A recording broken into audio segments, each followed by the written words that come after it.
Hello, everyone, and welcome to another episode of First Look, Final Word, podcast where we take you to see a movie with us. I'm Pete. And I'm Trevor. Thanks for listening, you bone lovers. Today we're seeing 28 years later, The Bone Temple. Dr. Kelson finds himself in a shocking new relationship with consequences that could change the world as they know it. And Spike's encounter with Jimmy Crystal becomes a nightmare he can't escape.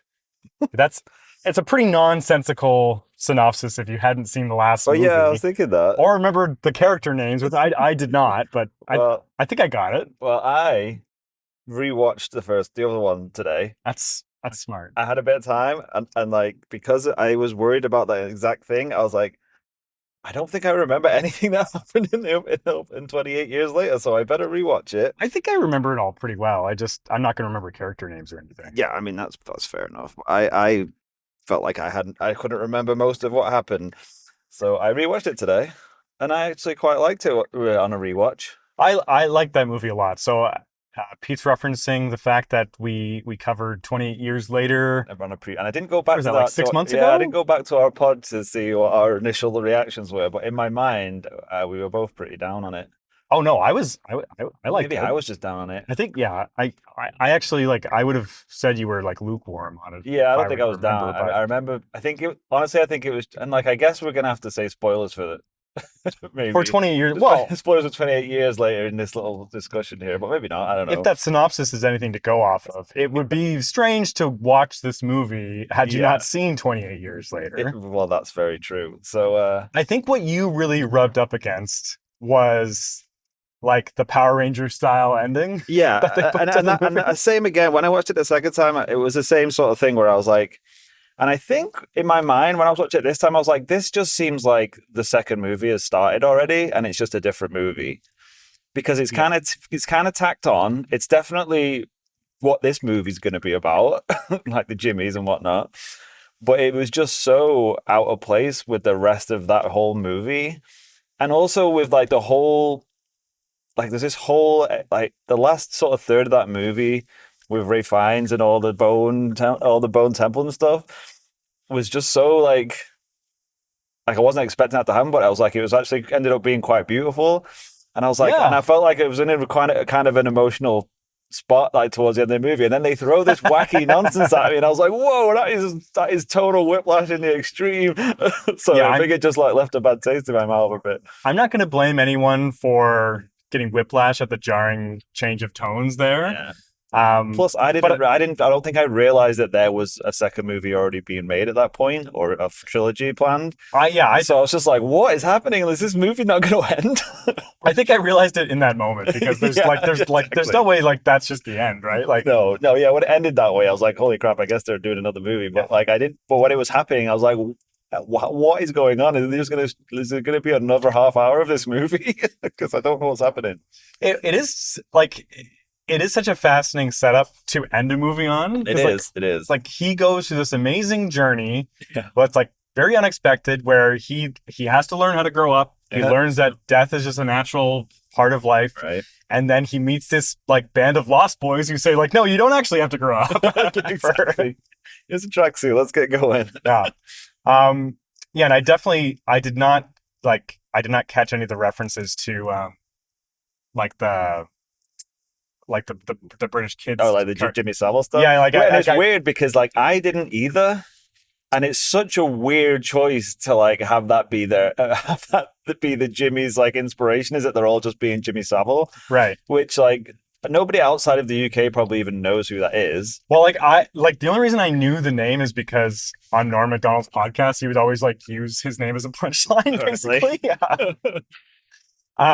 But, like, I don't think I've ever seen a single second of this. Yeah, but nobody would know, him as to recognize him, like, with the tracksuit and the gold chains, and the big cigars, like, that was his thing. I think people in, like, North America know, like, the horrifying story. Yeah, exactly. But they don't know they don't know him as a celebrity. Yeah, and they wouldn't have known what it was like to be, like, to know him in the 90s.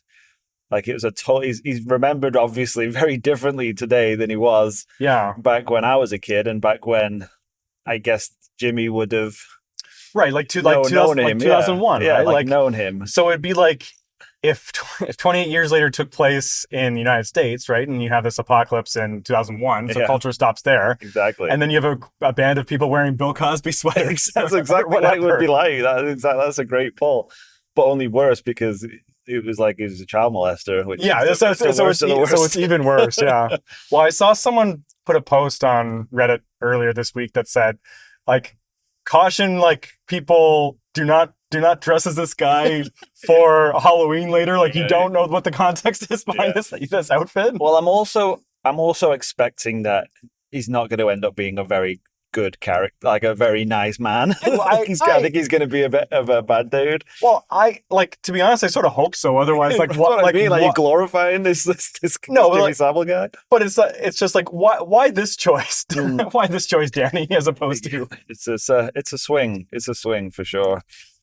Yeah, I don't think we talked about though that like they shot these movies back to back. Yeah, but Danny Boyle directed the first one. He did not direct the second one. I can't remember who directed this one. So it's Nia DaCosta. Oh, okay, and it's our second movie we're covering from her. Our second ever episode was The Marvels, which is her last movie. Oh, that's a fucking double bill, isn't it? Yeah.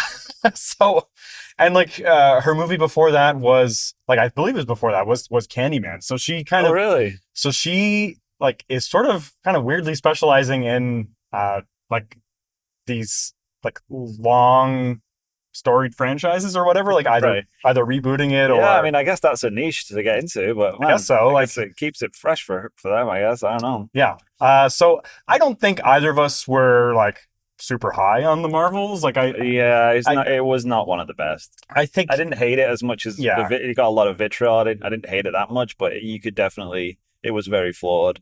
I think it's one of the benefits of our podcast is like we give people.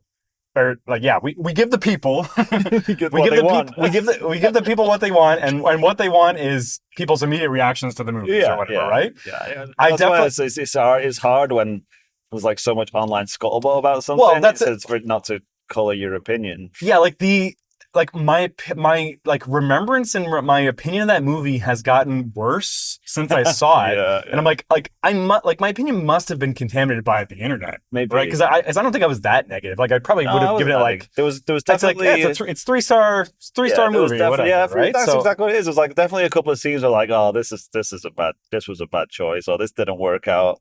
Yeah, but it wasn't like it was wasn't horrible. Like, you know, the singing was a disaster, and even more so because they were like, they did not commit to it at all. They were embarrassed exactly that they were singing in it. Like, just dip their toe in it a little. Just have like a full-fledged musical number if you're going to do it. Like, why else would you do that? No, it was I think that's what we said, right? It's like it's not even the fact that they wanted to do that was a problem. It's like that they didn't really do it. It's like they really want to do it, and the studio was like, no, just pretend that you're going to do it, and then we'll just dial it back. Yeah. So like again, I think I went on a bit of a rant about how like.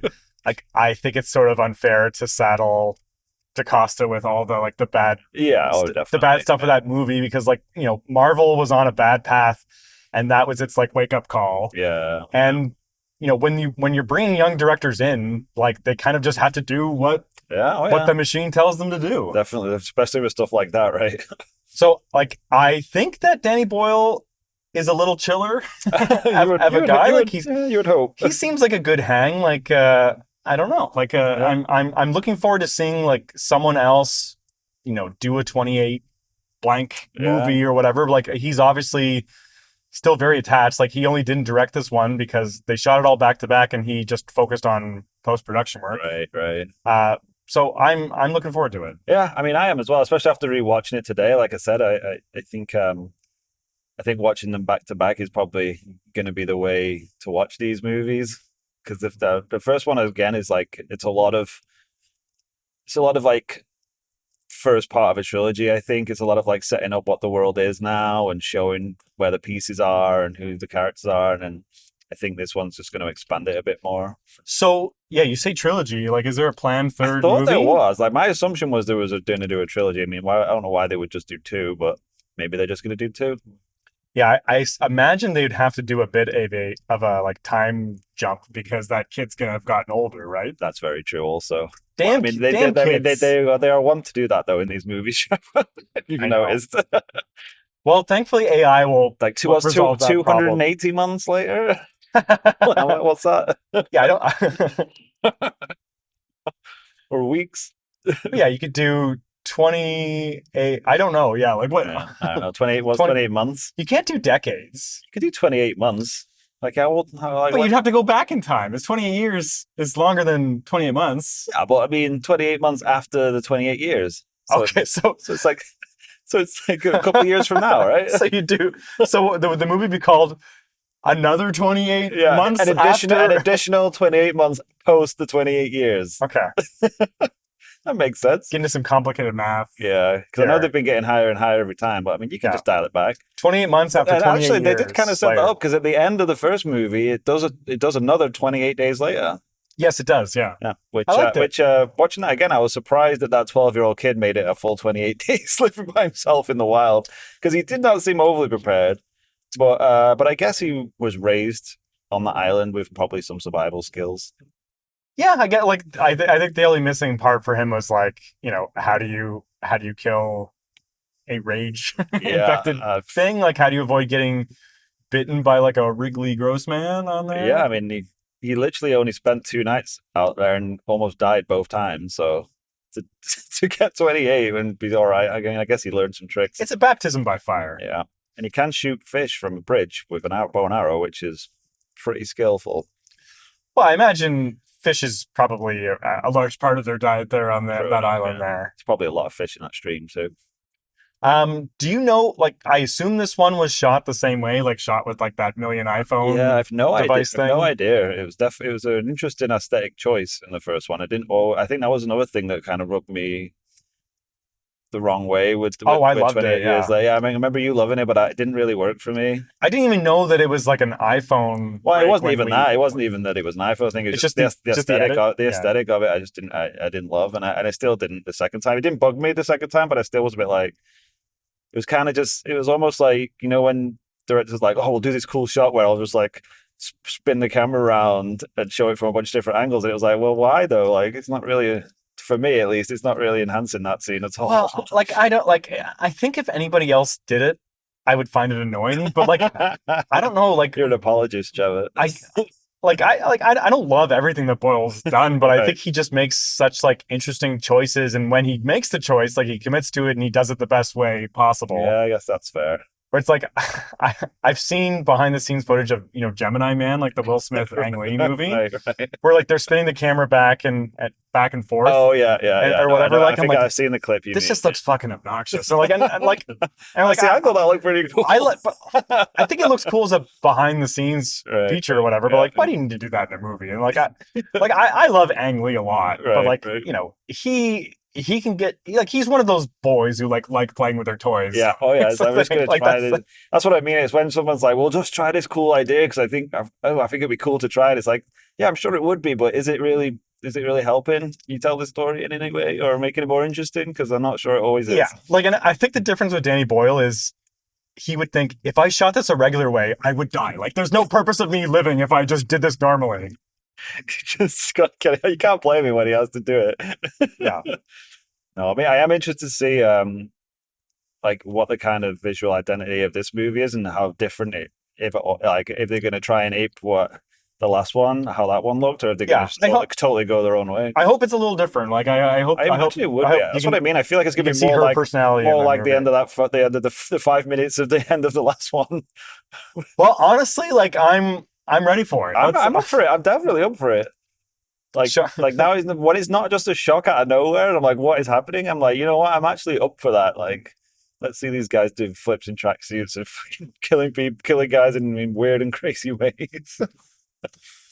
Yeah, for sure. And there's a connection between 20 years later and one of the movies we're going to be talking about as part of our project. And there is. You're squinting here. I'm trying to do some fast mental gymnastics to figure it out. So we do these ongoing projects here, where we cover like a franchise or like a series of movies, or maybe they're thematically connected. Last year we did a project on all the movies that were nominated for an Academy Award. Yeah, and we're going to do that again this year. Just call it Project Oscar Part 2. Yeah, backed by popular demand. Yeah, honestly, stop sending us exploding envelopes in the mail. Backed by manufactured demand. And so Oscar nominations are not out yet. They will be out by the next episode. Yeah, they come out next week, right? There are at least 2 movies that are complete locks to be nominated for Best Picture. And that's what we're going to start the project off for this week, with the 2 movies being One Battle After Another and Sinners. And Sinners in this movie, I assume, are going to share a bad guy. I see where you are now. Yeah, I was like, Josh O'Connor. Yes. Josh O'Connell. Yeah. He was amazing in Sinners, by the way. Amazing in Sinners, yeah. He's someone to watch, I think. So that's what I mean. I'm here for him to just be a batshit crazy, like, cult leader or whatever he's going to be in this movie, wearing a tracksuit and thinking he's Jimmy Savile. Like, I'm here for it. Let's do it. Yeah, I think it's good. Like, great casting. right. Yeah. All right. Well, do you have a preference which one to start with? No. I mean, we have done shows for those movies previously. If you want us to do a deeper dive, just check out our previous episodes and you'll see our immediate reactions to those movies. The Sinners one was interesting because we had to go back and watch it again. Yeah, I honestly forgot about that. Yeah. I was thinking about it the other day, but yeah, the IMAX projector broke 2/3 into the movie, and we had to go back like the next day to watch the end. So if you're either not interested in hearing about our project, you just want to skip ahead to hear our review of 28 Years Later, this episode will be time coded. Yeah, if you don't want Sinners or One Battle After Another to be spoiled, you can also skip ahead. True. If you either don't care about spoilers or you're interested in hearing us talk about these movies in the context of the Academy Awards, there you go. Stick around. Yeah, we tick all those specific boxes, then you could stay. Yeah. Or we just don't give a shit. No, where should we start? Well, maybe start with the front runner here. Okay. One Battle After Another. Yeah, it seems to be the one that's gotten the most. Yeah, like it seems like it's an Oppenheimer style year where this one is just gonna go in the lead and then just like walk its way to Best Picture and Best Director win. Like I didn't really see the Golden Globes. It won. I assumed it won. Yeah. But did it like win a whole bunch? Let me see. I don't really care that much about the Golden Globes, to be honest. Like that. That's why that's why I didn't look into it. Although, congrats, Amy Poehler, on winning Best Podcast. Oh, really? Did you not hear they had a Best Podcast? No, I didn't. For the first time, they had a Best podcast episode. It's Amy Poehler's, and the long list, like before they got to like the 5, right? The 5 nominees was just like the 25 most downloaded podcasts on there. So like the long list included like Joe Rogan, and Ben Shapiro and stuff like that. And so I guess so. How else do you do it? I suppose. So the list was Amy Poehler, who just started her podcast like 10 months ago, and she won. Right. They have like the Smartless guys. Okay. Yeah. And they have Call Her Daddy. Okay. And then I can't remember the other ones or whatever. That's so weird though. People are generally like not too happy with the list because it was like the most milquetoast nominees you could possibly have. If you leave it to popular demand, then it's gonna be that.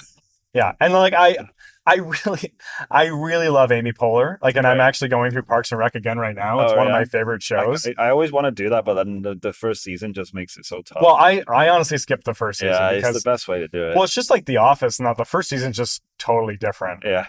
And like I really liked what that character became, but I don't like it at the start of the show. No, exactly. I agree. And like I've listened to a few episodes of her podcast. I've been looking for like a replacement for because I occasionally listen to WTF. So I've What's like the theme of the podcast then? Well, the thing is with all these celebrity podcasts, their theme is I'm going to have a famous person come here and I'm going to talk to them about their life and career while they're subtly, marketing the movie that they're like that. Yeah, that they're selling. I guess it's the easiest way to do it, right? Like you just open up your file. Yeah. So like honestly, like they pretty much write themselves. Yeah. And like I haven't really enjoyed her podcast that much because it's just like she's new to the format. Like she has finding their feet. She's kind of just like it was like us, Trevor. Well, listen to the Marvels. That's probably a rough episode by comparison. Anyways, so yeah, Golden Globes had a podcast category. Wow. I think you originally asked me about One Battle After Another. I think it won Best Picture, Best Director, Best Screenwriter. Okay. I'm trying to think what else. I honestly can't remember. Yeah, I'd like to think it won for Did score and they get cinematography, no but I really don't know. No acting award. You know what? I think Sinners won cinematography, Oh, okay, that makes which is sense. Yeah. which I hope it actually did, because I think that I might Yeah. agree with that. Yeah, I would agree with that. For sure. But yeah, One Battle After Another is the front runner. We covered a whole episode on that. Went out to go see that in 70 millimeter IMAX, which Have you done a rewatch? pretty sweet. Or how many times have you seen that now? I've seen it twice now. I've also seen it twice.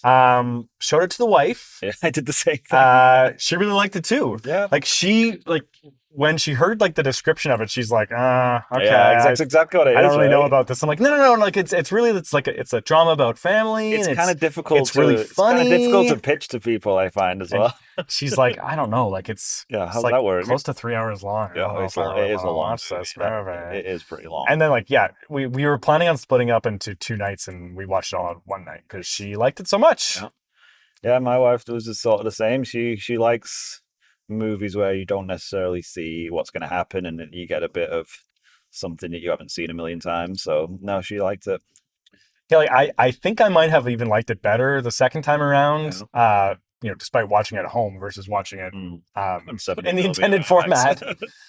Because like the car chase sequence is still pretty thrilling at home. Yeah, what the hell is this guy doing? Such a good sequence. Yeah, it's been some interesting driving tonight. A bunch of weirdos on the road. I don't know what the hell. My wife actually said people are driving crazy tonight, and there's way more people because she just drove back from where we're going, and she was like, people are driving crazy, and there's lots of police around. I'm like, what do you mean people are driving crazy? But she wasn't wrong. Well, there's lots of people driving crazy. I held my tongue like the first 4 times something weird happened. Yeah. People are just like, it's not even like it's a long weekend or anything. Like, what's going on? Yeah, I don't know. So I think the first time I saw it, I would have given it 4.5. I think I bumped it up to a solid 5-star. Or sorry, 6.5 star. Yeah, you're getting the ratings wrong. Yeah, so it's become one of my favorites of the year. Yeah. I think I'll like it even more. I mean, there's a reason why it's getting all the acclaim. Yeah, it's because it's one of the best movies of the year. Yeah, like I haven't finalized my list yet because I still have lots to see, but right now I probably have it around like second or third, which is high praise. That's pretty good. Because I think it's a pretty good movie. I won't ask you what your others are. We'll wait for future episode. We're gonna cover all that. And I think I was like a little like dismissive of Leo's performance because I know what you mean. It's like it's a bit more subtle, I think, than he would. Yeah, so like normally does. I think I really liked it the second time around. Yeah. We are very familiar with Leonardo DiCaprio. Like he has a bag of tricks. I do think he's hitting like a different beat this time. Like it's such a sad character. It's not what you're expecting from a Leo character, really, which. Can kind of at first, like you say, when you know an actor so well, sometimes you're a bit like, oh, that's weird, but that doesn't necessarily mean it's a bad performance. It could mean it's an even better performance than normal if he's outside of his wheelhouse. But another thing with that movie is it's just so stacked with amazing performances. It's just like that. There's no weak links in there. Well, and I think I completely fell in love with Benicio del Toro's character in the second watch. It's honestly one of my favorite characters. It's so amazing. It's really well done. He's one of my favorite characters in that movie as well. It's like when they ask him, like, have you had anything to drink? A few small beers. And he's just such like he's a chaotic good character. Yeah. And it's one of those characters someone like that could not possibly exist in the real world, which a lot of the characters in that movie are, but at the same time, it makes you wish that they did. Yeah, probably not exactly like that character, but that guy, he's not focused on making big changes, right? Like he's focused on making the lives better of the people like in his immediate proximity, right? Like he's not trying to tear down the system, but he's trying to save whatever humanity he has. Yeah. And it's very silently inspiring. There you go. Oh, that's nice. And I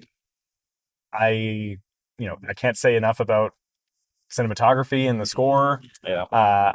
I've been listening to the score a little bit while I work. Oh, really? It can be a little tense, but it's also pretty.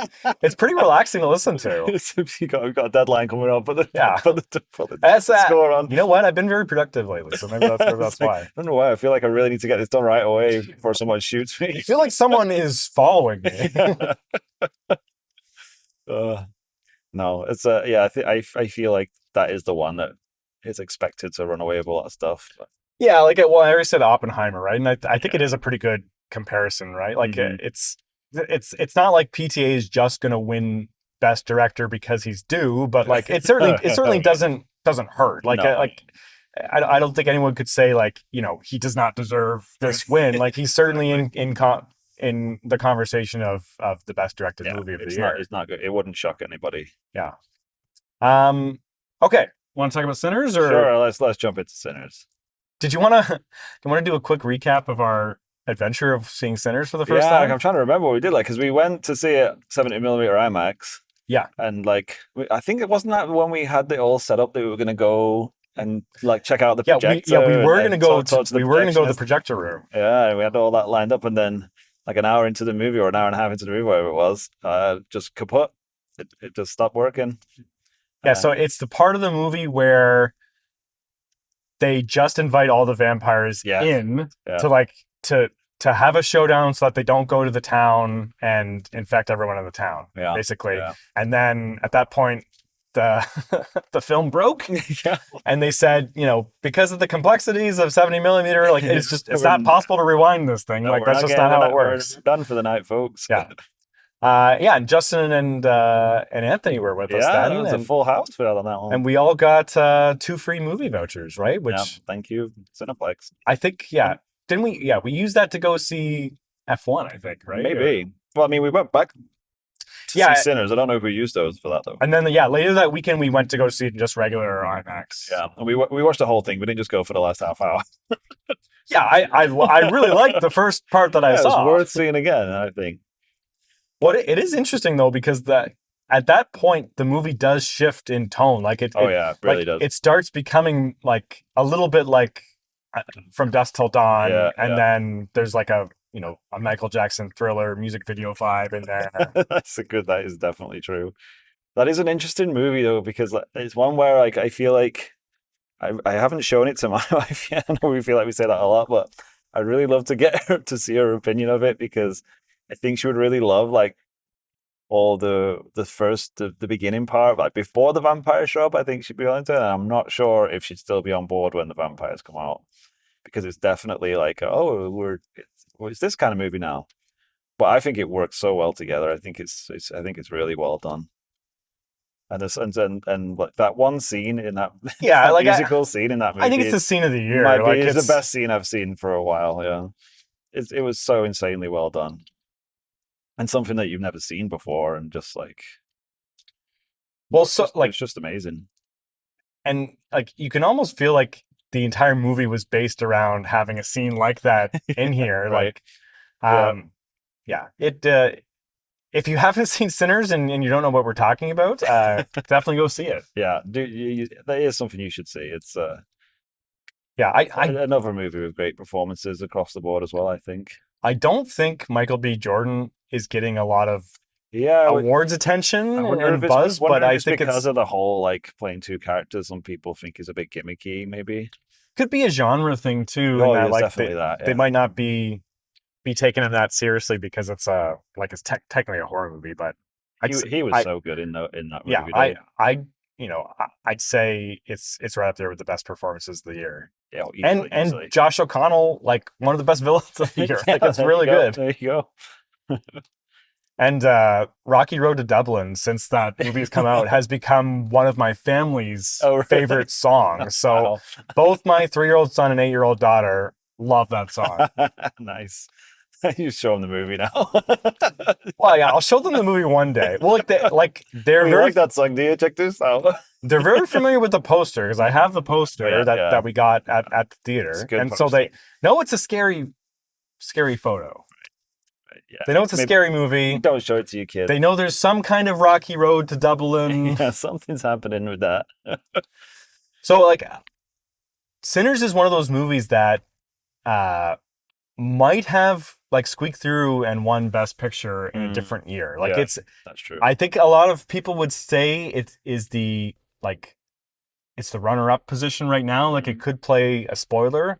And like the Oscars haven't been allergic to like genre movies last they little while, really right? haven't So actually. I feel like they've been like- purposely trying to sort of widen their Yeah. net on that kind of stuff. like Shape of Water won, which like I still don't really understand. No, I don't, something went wrong there. I don't know. Everything Everywhere All at Once won. Yeah. I feel like I'm missing another genre win in there somewhere. I don't remember either, but yeah, they're definitely, because there was a big long stretch there where you're just like, oh, that's the Oscar movie. They've made the Oscar movie and that'll win. It was kind of getting a bit boring. Yeah, well, like the King's Speech Yeah, exactly. kind of era, which like example. I like like that movie, but like that's that's an Oscar movie or whatever, right? Like exactly. it's like this is a high profile drama with like really famous people in it or whatever. Then like let's put some mustard on it. Exactly. But yeah, like I think Sinners kind of just it came out in a year where something's gonna walk to winning Best Picture. Like maybe I'll eat my words, but I really don't think so. No, I can't see anything. I can't see anything knocking one ball after another off the top perch at this point. But like you say, stranger things have happened. Yeah, like I'd love to see Coogler get Best Screenplay, and I can't remember the name of his DP, but like I said, I think it's the best looking movie of the year. Like so that would be my vote for cinematography. Yeah, I hope it does get some love, some categories for sure. Yeah, might get some technical because Michael B. Jordan hands a cigarette to himself. How the hell does he do that? just give the effect guy the Oscar right now. Like best visual effects Sinners for passing a cigarette from one guy to another. It was like it's really good. Like I watched like a 20-minute behind the scenes of that. Oh, you did? That scene there, yeah. It's funny because I would watch that. So I love that nerdy stuff. Well, and it honestly it doesn't sound that complicated. Obviously, it is very technically complicated because it's stand-ins, but then it's also like it's like face replacement and shit like that, was it? Well, yeah, they do the face replacement. Like he plays it twice, obviously, and then they have a robot operating the camera, right? So like that a robot passing a cigarette back. No, it's robot camera movements, right? Yeah, so it's the exact same time. Yeah. Exact same each time. Yeah. Which like, you hear that, then it makes sense, right? But then the idea that you're able to pull it off. Yeah. That's the other thing, right? It's like conceptually you can explain to someone how you're going to do it, but then thinking about how you actually do that, it's like, your timing has to be pretty bang on there. Yeah, well, and also like to think you are filming this in 70mm IMAX too, so it's not a simple task to do. That's a good point. Like it's not digital cameras they're doing it with either. Yeah. That's a fair show, actually. So that's one battle after another in Sinners. Do we have any other thoughts on those two flicks? No, like I think it's like you said, they're pretty nailed on. That's why we picked them, and they're two of the best movies that came out. So, yeah, like if you haven't seen them, you should see them if you're a fan of any kind of motion picture. Film Twitter seems to be picking one or the other. Really? Yeah, you can't like both. You're not allowed. It sort of is. Yeah, it's. Yeah, I understand why. Film Twitter's wanky. That's what I mean. Yeah, I'm glad I don't go on Twitter anymore. I'm kind of just using the term film Twitter liberally. Yeah. Like I really just mean like film online. Reddit, which film online. Which I've never really had Twitter, so and film Reddit. Now is now a good time to start to get a Twitter account? Now good? Yeah, now it's strike while iron's hot, Trevor. Yeah, okay. It's on the upswing. It depends. That's what you're looking for. I've heard good things about this grok thing. Okay, let's not talk about that. I was going to mention something, but I was like, no, I'm going to go down that route. We don't get political on this podcast, Trevor. We're here to talk about movies. Yeah, sometimes we do. Fair enough. So what are we going to talk about next week? Next week, TBD. Yeah, I guess we have to wait for the nominations to come out. Yeah, like the other ones that are like pretty slam dunk to make it in there, like Marty Supreme Yes. is going to make it in there. I Right. still haven't seen it yet. Right. I need to see it. Maybe we do a whole episode on it, Yeah, we could do a whole episode on my. if you're willing to see it again. Yeah, I have seen it, but I will watch it again for sure. Have we done that before where I don't think one we of us had have. seen something? I don't think so. I don't think so either. Kind of breaks the theme of the pod, but whatever. You get Trevor's instant reaction. Well, that's true. Well, just don't tell people how you feel about it. And Exactly, then I won't. Keep stum. trying to think what else is a shoe-in, because like Wicked 2 is maybe going to make it, maybe not. There are a lot of foreign films this year that, could make it in. For both foreign film and Best Picture. Like It Was Just an Accident, like the French Iranian movie. Okay. No Other Choice, like the Korean movie. Sentimental Value, which is the Norwegian one. A lot of movies to watch here. Yeah, and I think Neon distributed them all. Oh, really? Like they might actually clean up in the Best Picture nominations if they can get a few squeaked in there. Nice. I'm trying to think what else is kind of a shoe-in. I don't know if Avatar Oh yeah, there was an Fire and Avatar Ash is going to make it. Like I actually don't think it's going to get nominated. You don't think, not even just for the technicals? No, I mean for best. I mean for best picture. Sorry. Yeah. No, it like You'll definitely get nominated for visual effects. yeah, like I assume so. It would be weird if it didn't. That's Did both of the other avatars? Yes, they both got nominated for best picture. Yeah, well, because first Avatar was supposed to win Best Picture, and then Hurt Locker spoiled it. Oh yes, I remember that whole the ex-spouse narrative thing that they had going on there back in the day. Yeah, it'll never win, so it's not even a point in nominating. It almost won that year. People say because he did his acceptance speech in the V for the Golden Globes that it ruined his chances for the Oscar. Oh, I forgot about that. It's kind of lame. Very much is. But whatever, he can do what he wants. Okay, well, we're going to be doing this for the next 10 weeks or so, or maybe just 8 weeks. I can't remember how it shakes out. Until the Oscars. We're going to cover all 10 Best Picture noms. So stay tuned and listen along. Come along for the ride. Yeah. Literally and figuratively. If you're new to the podcast, Pete and I, we just pulled into the parking lot of the movie theater. We're going to go inside, watch 28 Years Later, The Bone Temple, come back, give you our immediate reactions without going to spoilers, and give you plenty of warning before spoiling anything. Yeah. All right. Should we get going? Yes. Okay. See you guys. Hey, wish us luck.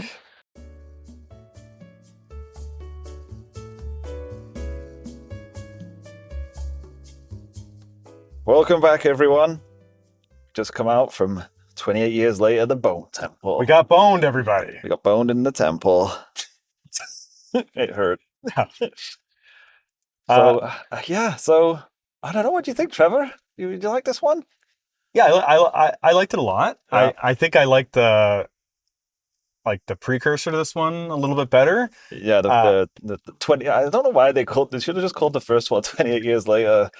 And this one's A New Hope or something. Yeah, so because it's hard to talk about otherwise. This one's just the Bone Temple. Just call it the Bone Temple, I guess. But yeah, I like this one quite a bit. I will say it's much more of like a simple's maybe the wrong word, but like it's a much more like self-contained story. It really is, and that kind of surprised me. I thought it would for sure. I thought it would continue opening up the world and telling a bigger sort of overarching story, but like you say, it's pretty self-contained. Yeah, very specific story you want to tell. Yeah. What did you think? Yeah, I mean, I liked it. It was a bit. It was a lot more. And this is me showing how much of a scaredy cat I am. It was a bit more grim and gory than the first one, especially. I'd remembered the first one being way gorier than it was when I rewatched it today.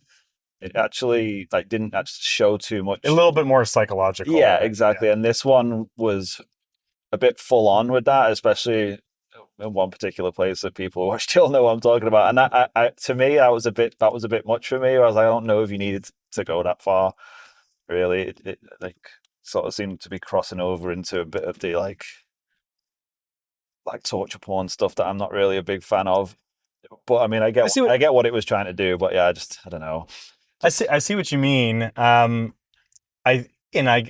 guess I do agree that it is a little more explicit with that sort of violence, but I think like how certain characters react to that violence is pretty crucial to the story. That's fair. Yeah, and I mean, I wasn't against that happening. It's just for me, I'm just a bit like, just like you don't have to show everything so graphically for it to still work what you're trying to do. But I mean, that's just me being a bit squeamish, I think. But that wasn't like detriment to the entire film. I really enjoyed the film. I was a bit like, after the first film, I was a bit like, how are they bringing Ralph Fiennes back into this? I felt like they kind of wrapped that character's arc up in the first one pretty good. Right. And he was like top billed in this one and like in it quite a lot. And he did a great job. And I was like, oh, okay. Yeah, you might be able to argue that there's no main character for this movie, Yes, but if there was, true. it's probably Dr. Kelson. Yes. I would agree. Yeah, and while I keep saying the first movie, which is technically the third movie, but like, where 28 years later, I think had a lot of different things to say, and like it was very focused on like building the world, and like there were like a lot of different threads of like, you know, what this is commenting on modern society. I think this one was a lot more specific and like what it's kind of like the bone that it's picking, I guess to say. The bone temple it's picking. Yeah, and like it's playing with established chess pieces that we saw from the first movie, right? Like, so like it's not necessarily introducing something that's new, but like I like that it kind of, you know, the first one serves as we're going to build the world, and then now, you know, we're going to tell a very specific story with some characters that we've already seen before. I thought it definitely pushed the just bizarre shit that happens in this movie was like it was pretty crazy, and like it didn't quite lose me, but there were certain parts where I'm just like, this is so fucking bananas what's happening, like it's just mental. So I love that sort of stuff about like, you know, like any kind of like post-apocalyptic or like any kind of speculative fiction where it really like questions like, you know, what would society actually be like, and like like who's to say what a sane like a sane situation is anymore? How weird can people get with it, right? Yeah, exactly. Like when there's no like when there's no, what's the word, like societal norms. It's just like what do fucking feral people actually get up to, and like what do people are just like, I guess this is what we're doing now. Oh yeah, this is who we are. This is every day for us. There's nothing wrong with this at all. But yeah, there was some scenes where I was literally like some legit hilarious things happen, and like just like hilarious in the terms of like what is going on. Like I think that's mental. Yeah, I felt that like similar to the first one, it really managed the tones, like the change in tones really well, like because it goes from being very funny to very horrifying. Yes, it really does. And sorry, is it Jack O'Connell or Josh O'Connell? I think it might be. I think it's Jack O'Connell. I think it's Jack O'Connell and Josh O'Connor. Yeah, you might be. Because right. I think I called him Josh O'Connell at the beginning, and that was wrong. We all know what you mean. Okay, it's not like I corrected you. Because he is both a fool and terrifying, right? And I think he did a really good job of that part, actually. I think that's why like the Jimmy Savile stuff works quite well, right? Because it's like that's what I mean. It's like going in, I was like, how why would they do that? It's so bizarre. But then like this whole movie is just like, yeah, the shit's bizarre, and that's just like as long as people are fucking, as long as you commit to it, like bizarre is just the way the world is. Well, you know, there's lots of parables in the real world of like a very horrible human being wrapped up in the most ridiculous skin you could possibly imagine. It's not that crazy to think. It's just stripping that down so it's like basis, for example. Yeah. You could put on fucking daft wigs and tracksuits and run around calling each other Jimmy. I thought he was really brilliant in this movie. And like I'm not too familiar with him, like really just this and Sinners I know him from, but you know, I don't think I'd want to have a beer with him. He seems like he's like a pretty intense dude, guy. Right? Yeah. You know, it's just the parts he's playing. I think this movie more than the last one, I felt that there must be a lot of cultural references here that are going over my head that I'm not quite getting. Oh, really? I mean, like British stuff? Well, like there's like sayings that they're saying back and forth to each other, which are kind of like mirroring, you know, Christian sayings or whatever. And then I'm like, I don't even know what this is referencing. Like because they did it at the end of the first movie as well. You talk about when they're like, how's that? Yeah, like that's one. I'm like, I'm not really entirely sure. I don't know what that's from. Okay, so I'm not entirely sure what that's from. I'm pretty sure it's from something, but I think it's just like a cricket phrase, right?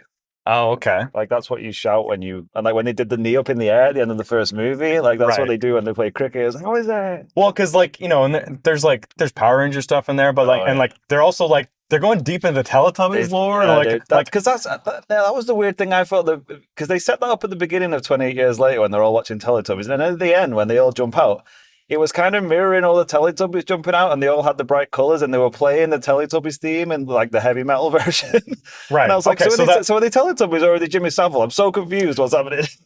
okay, It's like, well, they're both just deal with it. So there's no Power Rangers in there at all. That's just Well, it was very Power Rangers, though, that's especially just the camera angles. It was like okay. them jumping over the camera. Well, that was very Power Rangers. Because I think like Jimmy Crystal was the guy's name. Sir Jimmy, Sir Lord Sir Jimmy. Lord Jimmy Crystal. That's just the dumbest name ever. You know, he mentions that he was 8 when this all happened, right? Yeah. And like it's hard to remember the world from before, so it's like just taking all of like the random all the shit you stuff watched on TV. Yeah, the stuff and like mixing it up all together with this like Christianity framework, and then you get all this like gobbledygook that doesn't really make a lot of sense, but like they commit to it. When it kind of does make sense if you think about that character and like the psychological torment that they went through for sure. at that age and what was important in their lives at that age. It's like it just like you say, it just all melded together into this crazy ideology. But yeah, it kind of makes a weird kind of twisted sense. Well, and like I'll get into it a bit more in spoilers, but it's all about turning people taking the wrong lessons from their childhood trauma and turning into like very horrific political action. Exactly. But like, he was great. Ralph Fiennes was really good. Like I do agree that, his character like seemed the most like at peace with the world or whatever. And I think that's still the case here. Yeah. Oh yeah. And it's interesting to see a character continue on in a movie when, we don't really need to see more of him because we understand his whole deal. And like seeing more of him, I don't think ruined the character at all. No, it didn't ruin it, but yeah, to me, I was like at the end of the first movie, I was like, okay, yeah, we've had that adventure. Now we're on to the next thing, and this one felt a little bit to me like, oh, we're going back there. Like it didn't really move forward. It kind of just carried on in the same sort of realm as the first movie, which is fine. That is just my expectations were something different, which is not the movie's fault. But yeah, it didn't completely work for me. There was a few things that we can get into that I didn't really. It sort of didn't really work 100% well for me, but overall, I thought it was a really good, especially as an entry into this franchise of movies. I thought it was at least not as good as the first one, like as 28 Years Later. I wouldn't say, but definitely better than 28 Weeks Later. Yeah. Well, and like, I don't know if that's the bar we should be assessing these against, but I can kind of see like how them spending more time in those same sort of places with similar characters can both be like a strength in that like we can visit this a little bit more in a little bit more detail. Yeah. Where like Spike is not the main character of the story. He's a passenger now. He kind of got hijacked into other people's stories. That's basically what it was, right? He's like this decipher now for the audience. They just follow this guy around, even though he's not really doing much. And then there's a flip side to it, as you just said, which is are we now like are we getting diminishing returns out of this same sort of thing? Like we've seen the Bone Temple, right? Yeah, and like all those beautiful shots of those time lapse shots that they had them in the first movie and they have them in this one, and they look awesome. But I feel like they were just like, oh, we actually built this thing and it looks so cool. Well, we're just gonna make so many cool shots of it. I'm like, yeah, it's not. When you've seen it for the 10th time, it's not that exciting anymore. Yeah, like I can almost see it as an economical decision. Why? Because I think it was an easier sell for them to get like $100 million budget. We're going to split it over 2 movies. Yeah, and then that's what it really seemed like. It seemed like it was just a 4-hour long movie that they just cut in half, which is fine. Yeah, for sure. Well, and I don't think this movie would work as a standalone movie, but I really enjoyed it as a chapter in this world. And I'm not going to say they should have made it a miniseries. Because I always fucking say that. I also don't agree. I was being facetious. I don't think but I feel like movies are like that these days, where it's just like they just want to make really longer movies, and I think that's why I thought the end of the first one was so jarring when it was like introduced this new element and then it just ended. Right. Because it's like that's the kind of thing shit you do in TV shows. It's like you leave the episode on a cliffhanger. Like next week we'll get into this, and it's like, but this is a movie. I want to be able to watch a movie and feel like I've watched a movie. Which this one I feel like does do that, but at the same time it feels like it's just part two. Yeah, and like I clocked this at about an hour and 42 minutes. Thereabouts. Shorter than the first one. Before credit, yeah, a lot shorter than the first one, and like it. I don't think there's any fat on it, but I don't think there's I don't think you could have added any more. Like if you added any more to this movie, it would have felt way too long. Yeah, exactly. And that's kind of how I felt about the first one a little bit. We didn't really get into it, but I felt like some of the pieces you didn't really need them. Like the whole Eric the Swedish guy. I don't think you really needed that character in the movie at all. And I understand I enjoyed the character a lot. I did, but like at the same time, it's fun that they have a guy to show what the world's done, like carried on without everybody. Well, like at the same time, he didn't go anywhere. Then he just like killed him off. He's like, oh, he was just like Mr. Exposition to give you some information that the world's still going on. Like that's why I do kind of like that character being added, because it does like it paints a bigger picture of like, and it grounds Spike into like, I live in just a very tiny corner of the world, and I don't actually know everything that's going on here. I really like the mystery of, though. I don't like when they sort of chip away at the mystery of it. Like all you know is that there's boats like patrolling, but you'd have no idea what's going on outside of what's going on. Sure. Well, and it seems like for the most part, the world just kind of continues the exact same. So carried on, right? It's crazy. So Danny Boyle's just saying like, yeah, like you can, or I guess Alex Garland more, like, yeah, you really can just lift UK out of. I do love the way they just. We didn't talk about it either, but the way they just absolutely retconned the end of 28 weeks later, the start of 28 years later. It's like by the way, it didn't make it to France. Yeah, by the way, they just pushed him out of France. It wasn't that big deal. Yeah. Well, fair enough. Well, the French are very good at repelling invasions. Exactly. Yeah. No one's ever done that successfully. Anyway. And then I guess for the style, so I think this was a very different directing style. They definitely dropped that shit I was talking about that I didn't really like. There was none of that in this. This was much more of a traditionally shot movie. Yeah, I think it's I heard one of those things where it's like, oh, be careful what you wish for, because it was like, oh, they got rid of all the stylized stuff that Danny Boyle was doing, and now it's just kind of like generic zombie movie stuff, which was done well, but it's like it's not nothing you've not seen before, right? So it's like, how many like zombies running at people and killing them can you do in a fresh way? Yeah, because they didn't even have like the big fat bloaty crawling on the floor, guys. It just literally just kind of reverts to just your standard fast zombies running around. Yeah, and really not that many. No, I guess that wasn't the story they were looking to tell, I guess. But yeah, it was much more of like a, you know what, I prefer not to say anymore.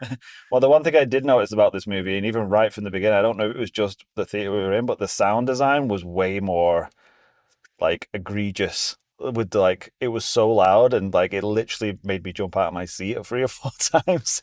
And not even like with the overly jump scary bits, but like just because of how loud it was. I was just like, holy crap, that's so loud. I don't know if you noticed that, but you're like, well, this is when the movie first started and it was doing like the ramping up noise. I was like, wow, that is fucking loud. Yeah, and there were a couple of moments of like building tension where it was like very so obviously building to scares. Yeah. But I think it still got everybody in the theater just because of how loud it was. That's what I mean. I was like, oh, there's going to be a jump scare here. And then it's like, so loud. I was like, holy crap, it almost gave me a heart attack. Yeah, I would say this is more just like a very competently made like movie as opposed to like the last one, which was very, very experimental and innovative. But I'd agree with that. And you know, I think that that's probably a positive overall. Like it might have been a little bit too much to just see the same sort of thing again. Yeah, that's true. That's true.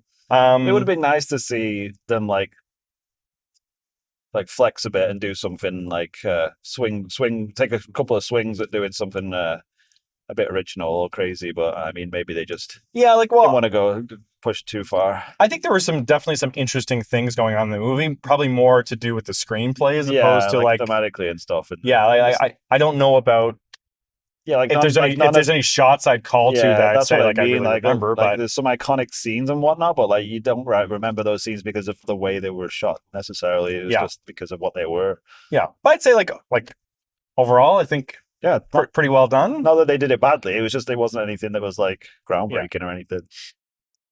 Yeah, well, like Danny Boyle's a tough act to follow. Like, what can you say? Like, he's one of the best. So, like, it's very true. Anything else before we drop into spoilers? I'm trying to think. Did you recognize any of the actors in this? I was trying to like I was trying to see if I recognized any of the Jimmys. I only recognized one, and it was the main girl. I definitely recognized her. I don't know what she was from. She was in Falcon and the Winter Soldier. Oh, was she the redhead? She was the redhead in that. And she's popped up in something else that I was impressed with her in as well. I forget what it was, but I remember seeing her and being like, "Oh, she's from Falcon and Winter Soldier." Well, I didn't like her in Falcon and Winter Soldier, but I wouldn't blame her for that. I think she was in Star Wars. I think she might have been in like Mandalorian or something. Yeah, it might have even been the Solo movie. Okay, I still haven't seen it. Yeah, but only for a brief minute. But like, she's just got a really recognizable face. Yeah, and I think I do quite like her. Well, yeah, I was scratching my head trying to think where I knew her from, but I didn't recognize any of the others. I think I might have recognized the other girl, Jimmy, but I can't be sure. I'd have to look up. Yeah, I couldn't place her either. But I mean, they're all good, playing good psychos. Yeah. Yeah. Tough to be a good psycho, I'd say. It is. I mean, you can go too far with it as well, right? Like, you can make it too cartoony. So it's to walk that line between like psychotic and terrifying, but also just like weird and goofy. That's hard to do.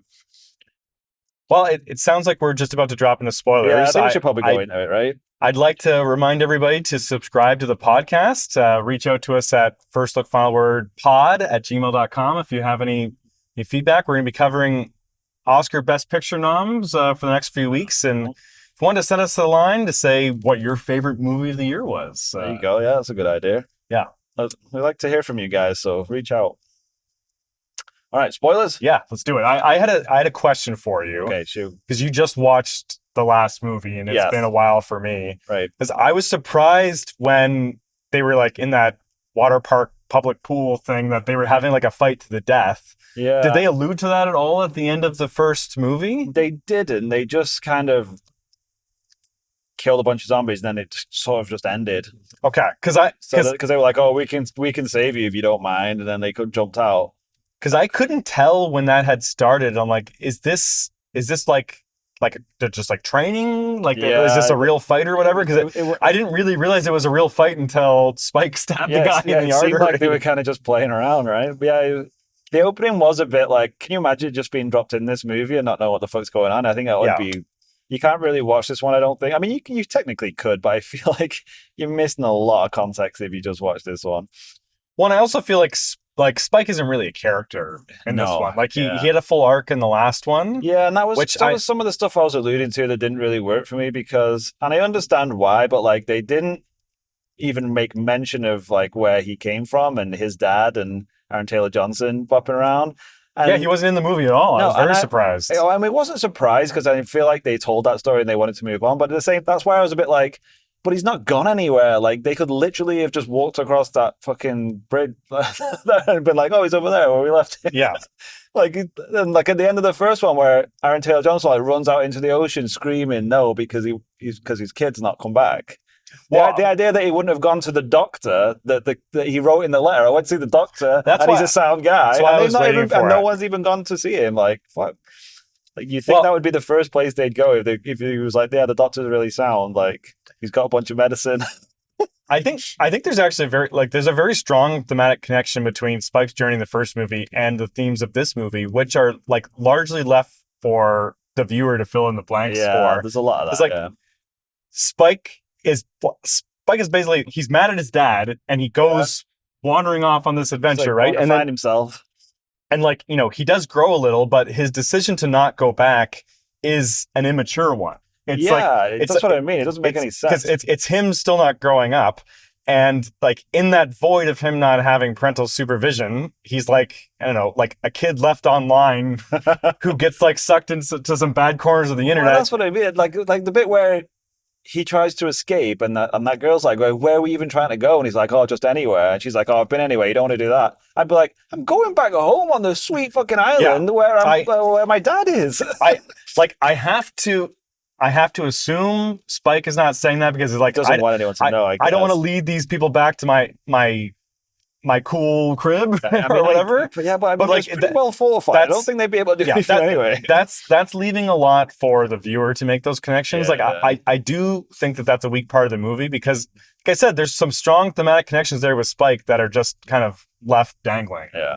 Because Spike is in the early stages of being red pilled or whatever, right? I guess that's all these people are like in a cult basically because there is a huge void in their lives. I just feel like I would have liked just to have some good writing to explain why he didn't want to do that versus we'll just ignore it and you guys can just make your own headcanon as to why he's not I'm not saying I could have done it. I'm not a writer, but I just would have loved for him to at least have some sort of reason why he wouldn't do that. Yeah, when it showed the people hunting and stuff, when it ended up being the people from the farm, I was like, this must be people from his community going to find Dr. Kelso. That's what I thought. Yeah, it's like it's just some other randos that live apparently right next door to him. Yeah, on this giant farm that no one's ever found. I'm like, what the fuck? I feel like it must have been business decisions. So that right. It would be expensive to have Aaron Taylor Johnson in two movies, right? We've had him in the one. Just kill him off then. He could have easily killed him off. Yeah. Yeah, I don't get it. Well, and so and the baby from the first one was a big plot point. Yeah. It's like, this infected have had a baby and the baby's not infected and we're going to raise the baby. And it's like, what baby? So we don't care about that anymore. Which I guess they're just saying they're technically still humans. So the fact that there is a pregnant woman in this one, and I have to assume it's connected. The reason why Spike does not shoot her in the back with an arrow is because, she's pregnant or whatever, you right? have to be a bit fucking grim to shoot a pregnant woman. But then again, that is another potential connection to the first movie that they sort of just leave dangling there. They don't it's just Spike saying, can I come with you, please? And then the woman just punches him in the nards or whatever. He's like, fuck you, nerd. Good for her. I was like, nah, I don't need another mouth to feed. I'm not going to get burned by these all I can assume is that she just didn't last very long when she'd left there. It's what's she going to do? Just running around with no supplies? Where's she going? Well, we got used to that. Honestly, we saw her in the hayloft or whatever, right? Yeah. Do you still call it a hayloft if there's no hay up there? I don't know. Sure. I mean, that's what the loft's for, right? I guess. So I felt she was going to be a character, and we were invested in her story, and then we never saw her again. Well, that's what I mean. I felt like it did that. I did that quite a bit. It was just this, especially with stuff that happened in the first movie. It's we got all these threads and all these interesting little things, but we're not really going to explain them anymore. In the first one, I felt like they were really driving towards those fat things crawling around eating worms. I thought they were really moving towards humanizing them, and they were a little family, and there was a little kid one. Yeah. And they were really just trying to eat worms, and they're not doing any harm. But then they just kind of dropped all that for this movie, and they weren't even in it at all. Yeah, it's a little curious. I don't know. Maybe they. We used up all that. We used up all that makeup. Used up all the makeup in England, so they couldn't do it. But yeah, they're telling a different story, I guess. But. Yeah, and I do really like that. There's still a lot of connection to the 28 days later, where the rage virus back then is still it's a comment on how society is tearing itself apart. We have Fox News and what do they have in England? The Sun. all kinds of shit in England. And this one, to the Samson character, which I like my favorite part of the movie is Samson and Kelson. I wanted to bring that up because for me, it's my favorite parts of the movie, but also I think it's the thing I have the biggest problem with in the movie. Sure, okay, let's get into it. Because I love the scenes of just fucking him and Samson just getting high and dancing and shit and having a great old time. Honestly, Samson seems like a chill hang. He seems like a super chill hang. But I just really didn't buy how he was able to sort of figure out that like you can just give them morphine and then they're chill, and then you just give them some antipsychotics and they're basically just human again. Yeah. I'm like, really? This guy with a bunch of stuff in his cupboard is like figured out? I mean, I guess they're trying to make out like he's some kind of genius, but No, well, but it's like nobody else is trying. I don't know. It seemed like in 28 weeks later, they'd put a lot of effort and money into like experimenting on these. I think you just have to forget about 28 weeks later. But well, maybe it just took 28 years for it to really settle down. Then you can do it. It's needed a generation. But like, I think it's more working thematically in that, you know, these people are filled with rage or whatever, right? And like it's like it's these modern people who get on the internet and they're fucking angry about something, but they need, like, they're still human underneath. They're not actually monsters, even though they do and say these monstrous things. They just need to be deprogrammed. I did like how they sort of did do that one quick scene of like, this is what the infected people see. And they saw regular people. I as thought like we'd monsters. see more of that, Yeah, but it was they showed it like once, just like remember that. Like we'll come back to that. It was later. a blink and you miss it thing. Yeah, it really was. But like I really liked that you saw his perspective as just like a little boy on that train, and then he's like just like falling out of that psychosis. I don't know if you can just not speak for 28 years or for your whole for 28 years and then just be like, hey, I'm just going to talk normally now and there's nothing wrong with my vocal cords. But like that's me nitpicking. No, he was doing a lot of I guess he was like working it out, right? Yeah, exactly. Like I really love. So he's a father, right? I think conceivably, right? Like that's his baby, right? I mean, it was very implicitly implied in the first one, but they never showed you him banging or anything. He's the alpha. He's the alpha. He's got a whole. He's at least harem of like. He's at least getting first dibs. Hose. Yeah, so like I really love that character, and like I'm really hopeful for like 28 years later, big swinging Dick Samson, the Daywalker, or whatever they're going to call the next movie. I just want to see him bombing around, killing zombies, and being immune to it.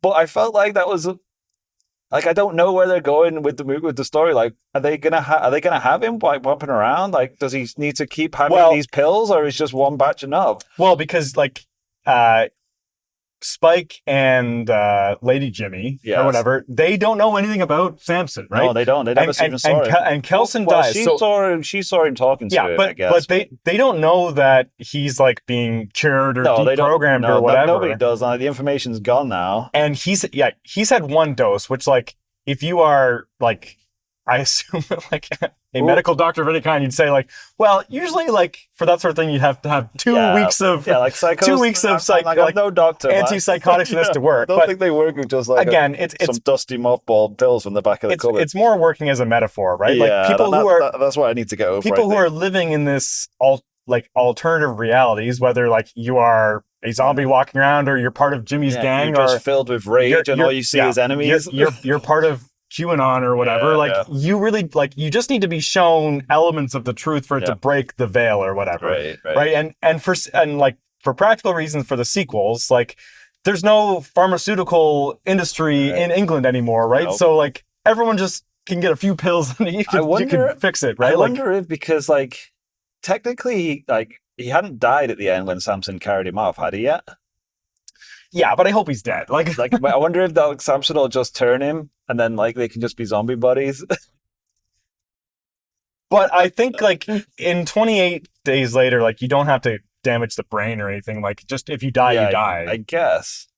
Yeah, I guess that's true because it's just an infection, right? It's not like it's not zombie rules. Because like the one girl just like slit that guy's throat and then he died. Yeah, that's true. I don't think it's like a way to give you everlasting life or whatever. No. Though like obviously like they're doing like Samson is like a Jesus thing, right? Like he's been given salvation by Kelson, who is not Satan, but he might be God. Kelso, it's Kelson, right? I think it's Ian Kelso, something else. Ian Kelso. Right? What's Kelso from? Kelso's That 70s Show? Is that what you're thinking of? Maybe. It's very different vibes. Yeah, a little bit different. They both like to get stoned. So what did you think of the whole I'm going to pretend to be the devil scene? Because I was so bizarre to me. It was wacky as all hell. I loved it. Like, to be honest, it didn't really seem with the character for Kelson He just like went to go along he with did that. say Like, he was. I went to the bathroom like when he was having that conversation with, So what- with Jimmy. Like, so what you missed was like they were having a very chill conversation, and then he's like, "I'm in a bit of a bind because they think you're Satan." right, and I'm trying to tell him I'm Satan's son. And I said you were, and I can't really look like an idiot. So you kind of got to go along with this, or I think he says, "I will feed you your own intestines," and he's like, "Oh, okay, that is a bit of a pickle or whatever." Right. Yeah, that's when I came back. He's like, "Oh, I guess we can make a deal with the devil." Yeah, and then he's saying to Samson later that, I've never really feared for my life, but I'm feared that my work with you can't continue. So that's why, because he would be morally opposed to everything that's going on here, but right. like he's making some compromises here. But then as soon when Jimmy's like, carry on the good work of skinning people alive, like, and he's like, "Oh, I don't know about that." yeah. Did you calling Satan Old Nick? Is that something that you're familiar with? They all seem to be like, "Oh yeah, you mean Satan, right?" When you say old Nick, and I've never heard that before. I was like, "Is this something from Jimmy Savile's show or it's from Teletubbies?" Like I have no idea what they're talking about. When they were saying old Nick, I was like, "You mean Santa Claus, right?" It's like jolly old Saint Nick. It's like jolly old Santa. Yeah, it's jolly old Satan Claus. Yeah, he's covered in red, but yeah, he's jolly, right? Well, yeah, I like how I've never heard that. I don't know where he pulled that. Maybe it's like it's more of a. I don't know. I like how the one girl was like, well, like clearly that's Satan. There's no other explanation. Right. What I think is bullshit is like he's full of shit. I don't think he's Satan's son. Yeah, like, I think he's full of shit. You're just so close to knowing what's happening here, but it's the kid's like, "Oh, she's on board." She's like, "Yeah, he's not Satan's son, but that's definitely Satan." He's like, "Oh fuck." I don't mean to keep pulling it back to QAnon, but like you've heard of like the QAnon Queen of Canada, right? Yeah. And how some people are just like, you know what? I don't actually think she's the Queen of Canada, but I still think lizard people run the government. Like, okay, it's like what level of insanity? We all agree that lizard people run the government, right? Yeah. But you're not one of them. I don't think this person has any inside info about this. Yeah, there's grifters all over the place, Trevor. Well, and so Jimmy Crystal is like a believer, but while also being a grifter at the same time. So like all of them do sort of believe it a little bit. Like, and he he clearly just had a really bad childhood, and then zombies took over the world, and he's like, he doesn't know how to handle it. Yeah. He's like, I guess my dad wants me to like skin people alive. Is that what it is? And it has something to do with Teletubbies. Anyways, I just love, like, honestly, like Alex Garland is such a great writer. Yeah, and like I can't argue. I especially appreciated him when he's not directing his own movies. No offense to him, but like I do think he works better just as a screenwriter. What you good at, right? Yeah, have someone else there to say like, should we go with this idea? Like we've not even mentioned the end of the movie, Trevor. I'm like, we were basically home now. Oh yeah, well, Killian shows back. up. Like I had not read anything or knew that was a complete surprise to me. Not a complete surprise. I was like, he's got to show up eventually in these movies, but I would have thought they would have done that in the first movie versus this one. Yeah, I was expecting him at some point in the movie, but then at the halfway point, I forgot about that expectation. Right. So I was quite surprised at the end. I thought we were going to see, like, honestly, I thought that farmhouse was the farmhouse that they originally. Exactly the same. It looked like, honestly, I was like, is this supposed to be like 12 years later? Yeah, like what's going on? Honestly, like putting Northern England on blast, yeah. like you're a bit samesies. Well, it is, but like it would look like it was the exact layout. It was like they were trying to use the same farm to save money, and it was like really looked like the same buildings and everything. Like they got like. Because I thought it was going to be the pregnant woman when they showed the farm. I was like, I guess they went back there to hang out with her. I thought that kind of made sense. Like, I'm just going to go back to my house because like, what else am I supposed to be doing? There's everyone knew about it is now dead, so I'll just go back. Yeah. Like they could have gone there easily. Like, what's his name, Spike, and the girl could have just gone to that farm. It was all set up to be going. But yeah. Anyway, like I really liked the moment where his daughter asked, like, "Are we going to save them?" And then he thinks about it, and he knows the smart things to say no, but he wants to instill his daughter with the right principles. Yeah. Like honestly, it's like such like a heartwarming dad moment. Like it kind of got me. Yeah, I was trying to remember the end of the first movie. He's at that farm, right? I don't know if that's the same. Like they're living a rural life. Yeah, they're in at a farm, and like who's that daughter's mother then? Is that who he was with at the end of the first it's movie? like I should rewatch that one. Naomi Harris, is that the actress's name? Like, so I assume something's happened to her in the 20 years since then. And that girl was the daughter seems like she's like 15, 16. Even younger than that, I thought. I don't know. I can't. Honestly, kids' ages today, like... It's like somewhere in between 8 and 21. But yeah, so, I mean, they have to be doing a third movie then, right?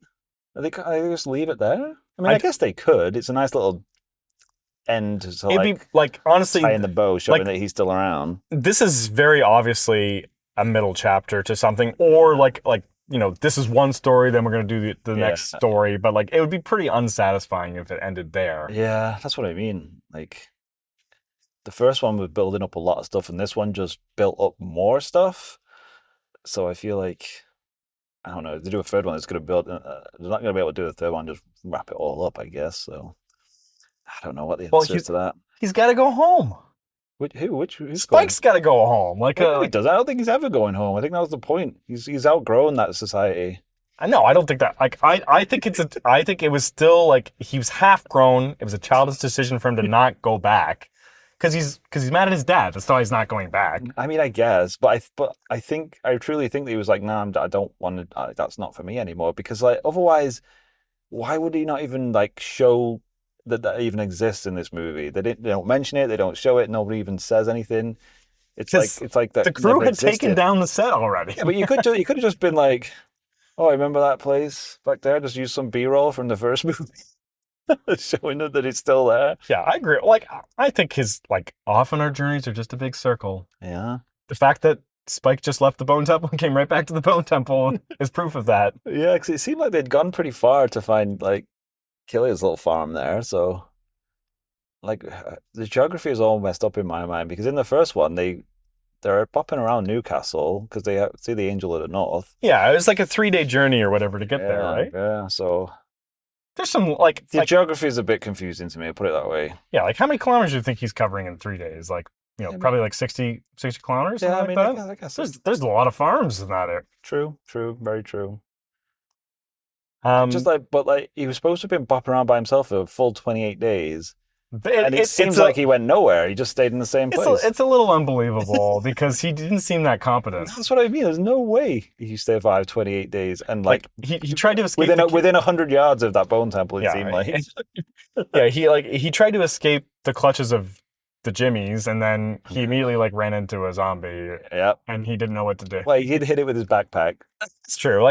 He was winning. He was doing an all right job. He was winning the fight, but it's too close of a call for him to get away with that for 28 days. Yeah, I feel like in living in that world, you're basically screwed unless there's just one of them by themselves, which it seems like there never is. You're basically just screwed if you see one of them. And I guess that's what they were doing when he was like, if that zombie sees us, it's going to scream and we're all fucked. Yeah, that guy was an idiot. He didn't have to do that at all. Just stand still. Right. And not, You don't have to do anything, guy. All right, well, we should wrap it up then. Yeah, I can't remember what we chose for next week, but I'd say stay tuned. We're going to try to announce as quickly as we can what movies we're going to be covering, both for the main topic, and then also. I think we'd do a classic movie, aren't we, doing next week? I think so. Let me just. We're going to do Don't say it in case it's not true. We'll do because I don't think there's anything great coming out, so we might just do an old classic. Oh yeah, so possibility we could do Taxi Driver is the thing. So that's something that we're mulling around, seeing if the showtime's going to work. Yeah, you tell us if you would like us to review Taxi Driver, and we'll do that. We can get in there. Yeah, I think he's a hero. Whoa, hot take. And a positive male role model. Should be more people like that, I'd say. Yeah. All right, well, should we wrap it up then? Let's wrap it up. Thanks, everybody. Yeah, and thanks for sticking with us and for our brief hiatus there for the start of the year. It's good to be back in 2026. Well, early January movies aren't very good anyways, so I think we're crying out for any reviews of those movies. But yeah, we'll catch you next week. And until then, that's the final word. Bye.